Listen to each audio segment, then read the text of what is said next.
Hey beloveds, Victoria here and you're watching My Books and Me, and today I'm bringing you my third quarterly wrap up for the year. I kind of forgot that I had to do this. I have already done a blog post. I managed to get that up, but I was like, crap, I've got to do a video.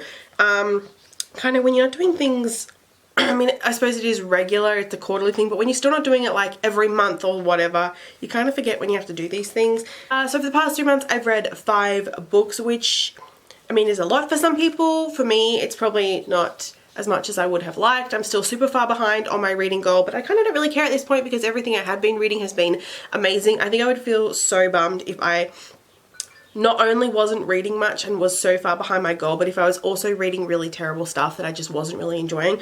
But all of these books have been really, really fun reads. Only one of them was a reread. I was kind of hoping to have 2 of them be a reread, but I haven't finished that. I haven't finished my other reread yet, which is really annoying. But anyway, it doesn't really matter. So let's just dive in and get through this as quick as possible.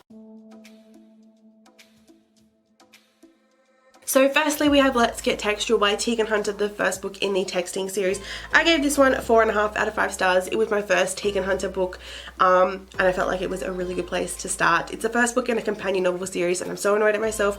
Once again, I think I say this every time that I do this, that I haven't continued on with the rest of the series because the second book sounds amazing. I think I've read the first page of the second book, but that's as far as I've gotten. But it was such a really, really fun series, which is what I feel like is a very modern day fairy tale. It was super fun, super cute, full of really fun banter, and really great text conversations as well.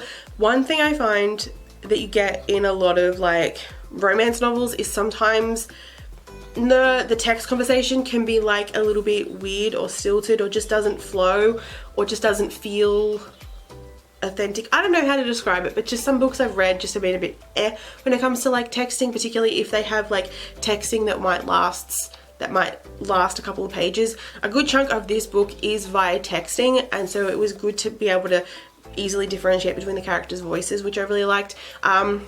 This is essentially a wrong number story that turns into a really weird flirty banter text exchange where our 2 main characters they don't even talk about normal stuff. They sort of dive straight into really weird conversations and just bizarre stuff that they seem to both be into. Their friends / roommates eventually tell them to get their butt together and actually meet in person because they spend so much time talking to one another, but they've never actually met. And so when they meet up, they just fall into this really awesome relationship. It's just such a really fun novel that I really, really liked, and these 2 characters were so fun to follow. I definitely recommend checking out this book, this series, and also Tegan, and hopefully by the time I do my next wrap up, I will have read at least the next book in the series, which sounds so, so fun. The next book was my reread, and that is Nevernight by J. Kristoff, the first book in the Nevernight Chronicle. I was really hoping to have reread Nevernight and God's Grave, and also to have actually read Dark Dawn, but I haven't yet. Surprisingly, I haven't really been spoiled for Dark Dawn, and I'm kind of scared to actually read Dark Dawn because I'm scared for what Jay has done with that book and what he's put everyone through, and also I just don't want the series to end, and I don't want to say goodbye to these characters because it has been such an awesome journey. I've been listening to the audio book of this one, which I seriously recommend. Holder Graham does an amazing job narrating this series, particularly if, for those of you who don't know, there are footnotes all throughout this book, some of which take up pages, and sometimes when I first read this, I started actually physically reading it, and it was a bit... The footnotes made the experience just a little bit disjointed when I was getting into the story.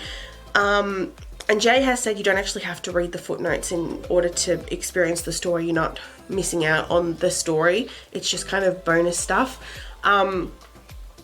But I do recommend reading the footnotes because they are hilarious and awesome and really interesting. But Holder Graham, the narrator of the audiobook, does a fantastic job at integrating them so that you know he's reading the footnotes, but it's not taking away from the story that's happening. I don't know how to explain it. It was awesome. This book is 5 out of 5 stars. I love this book so much, and rereading it was so fun, and just rediscovering these characters and rediscovering the friggin' heartbreak that J. Kristoff put us through.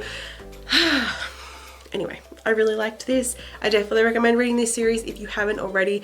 My one word of advice to you all is please don't get attached to anyone. No one, do not get attached. Don't get attached. Read it, but don't get attached to anyone. It's a book about murder.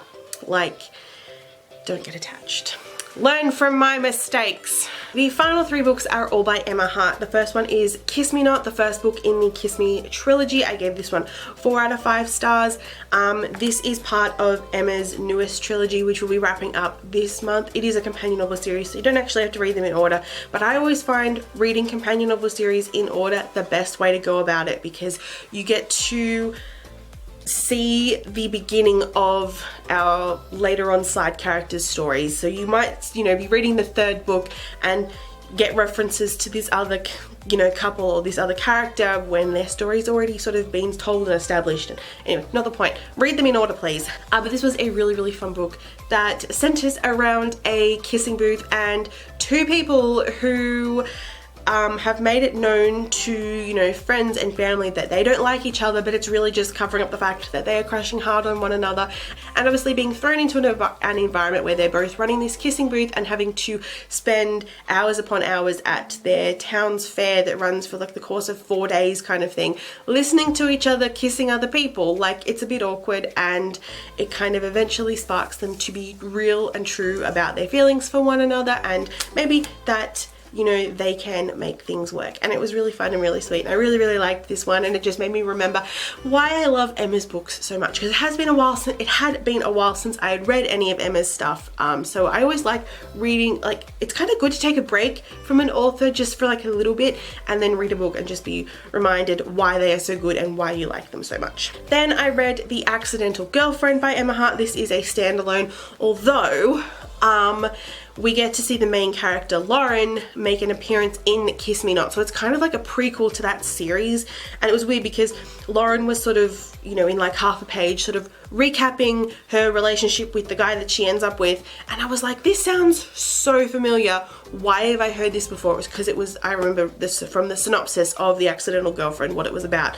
So I had to go back and read this because I hadn't read it yet, which I'm annoyed that I didn't kind of read them in order, but it was kind of cool that I could then go back and read it. I don't really know. So it's a standalone. You don't have to really read any of the Kiss Me series for this one. But yeah, just thought I'd let you know. In this one, we follow our 2 leads who get into a relationship originally just to kind of help each other out for one night in getting friends and family off their back and kind of trying to make ex-girlfriends jealous, and it eventually turns out that it has to last a little bit longer in order to fool his family into thinking that they're in a relationship. The plan being that after a couple of weeks they'll just break up and go their separate ways. But over the course of the whole charade, they obviously start developing feelings for one another. They are really cute and really fun characters, and I really, really enjoyed this. It reminds me so much. It's a similar premise to 4 Day Fling, which is one of my favorite Emma books.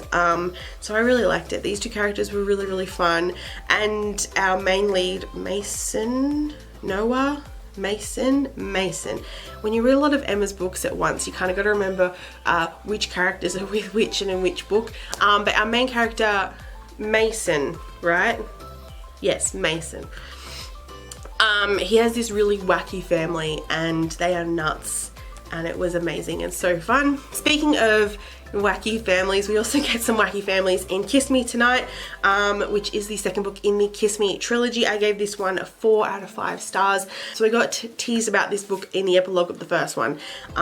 So I knew this was going to be a really, really fun one. Our main character, Reagan, wakes up on Monday morning with an unsolicited dick pic from a wrong number on her phone.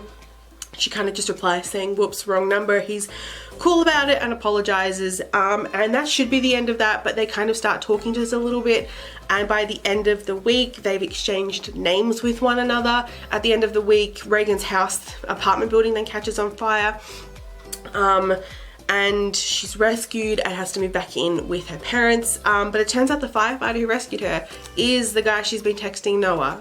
Yeah, Noah. I don't think it's Mason. I may have got those 2 characters around the wrong way, but who knows? I think it's Noah. And Noah kind of turns out to be the embodiment of her ideal man. muscly tattooed firefighter with a rescue chihuahua. So they kind of start going into a relationship, and it's a little bit difficult for Reagan because she's never been in a proper relationship that actually involves proper feelings. She's kind of had flings before that mean nothing, but this guy is like a guy that she can see herself with, so it's a little bit difficult for her just to kind of open up and be real with herself, because she's always kind of been that single friend who hasn't had guy drama, where her other two friends have had guy drama. So yeah, it was a really, really cute one. I really liked this. And we also have the setup for the third book, which I'm super excited about. It sounds like it's going to be so fun, and I can't wait to finish out this series and see the conclusion of all of these stories and of these characters. So they are all of the books that I read recently. I will link below to my reviews for all of these below, because I feel like these quick little rundowns don't really do justice to what the books are actually about and also what my feelings are on them. So definitely go check out those reviews if you want to learn more. They also include links to where you can get the books and to their Goodreads pages. Definitely check them out. Definitely check all these out if you are a fan of romance and rom-coms, or in the case of Nevernight, blood and murder and epic fantasy and awesome world building. Let me know in the comments below your thoughts on any of these books if you've read them, and give this video a thumbs up if you've enjoyed or if you're excited to read any of these books, and I will see you guys soon with another video. Bye!